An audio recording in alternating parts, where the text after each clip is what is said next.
Waking up at 3 a.m.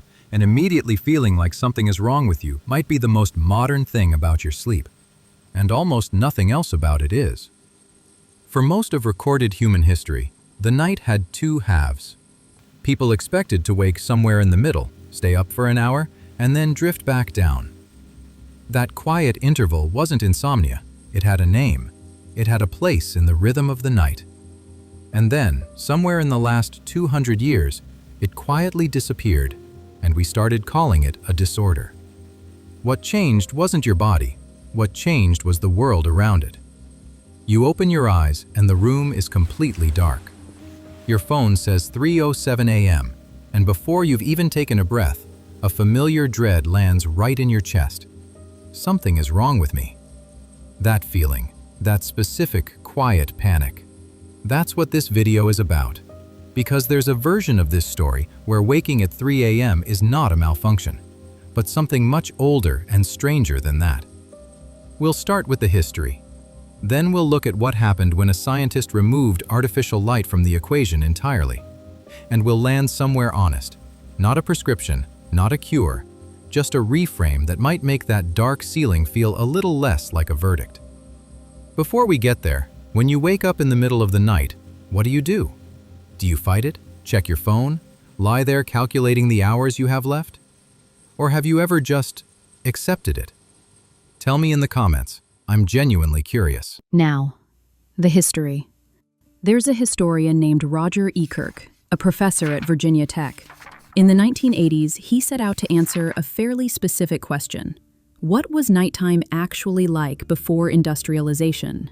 He was working through old London archives when he stumbled over a strange phrase in a 17th century court record. First sleep. He figured it was a quirk of language. He kept reading. By the time he published his book, At Day's Close, he had collected more than 500 references to a first sleep and a second sleep in diaries, medical manuals, court records, literature. And they didn't come from one place or one era.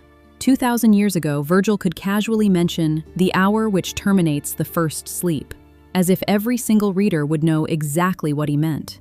You don't write like that about a condition. You write like that about something everyone's night simply contained. So here is the night E. Kirk describes. People went to bed not long after dark and slept about 4 hours, the first sleep. Somewhere around midnight, they woke. And for an hour or so, they were simply awake. Not panicking, awake. He found them using that hour for almost everything. Tending the fire, checking on a sick child, smoking a pipe, quietly visiting a neighbor, or staying in bed, praying, making love, lying in the dark thinking about the dream they'd just woken from. Then came the second sleep, until dawn. The waking hour wasn't a problem to be solved. It had a place. The night had a shape, and there was room in that shape for being awake. Now, I want to be honest with you because this is where it gets more complicated. And the complication is the most interesting part. Not everyone buys it. Critics point out that the evidence is mostly textual, and that written sources tend to capture the unusual, not the everyday.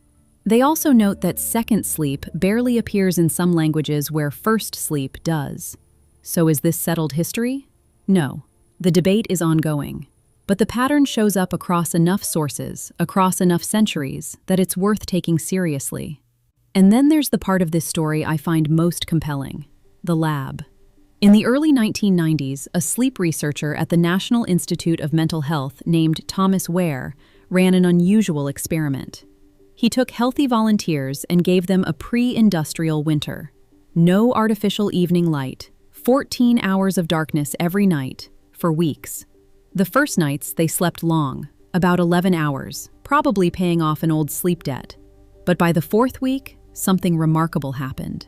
They slept about 8 hours, in 2 separate blocks, 3 to 5 hours of sleep, then an hour or 2 of quiet wakefulness, then a second block of sleep until morning. Nobody told them to do this. Nobody suggested it. Take away the artificial light, give the body enough darkness, and it reorganized itself into almost exactly the night E. Kirk had found in the archives. Which raises a quiet, remarkable possibility. Maybe the 2-block night is the older, more natural human pattern, and the single, unbroken night is the invention. If that way of understanding things helps you, taking something that feels broken and finding the longer story underneath it.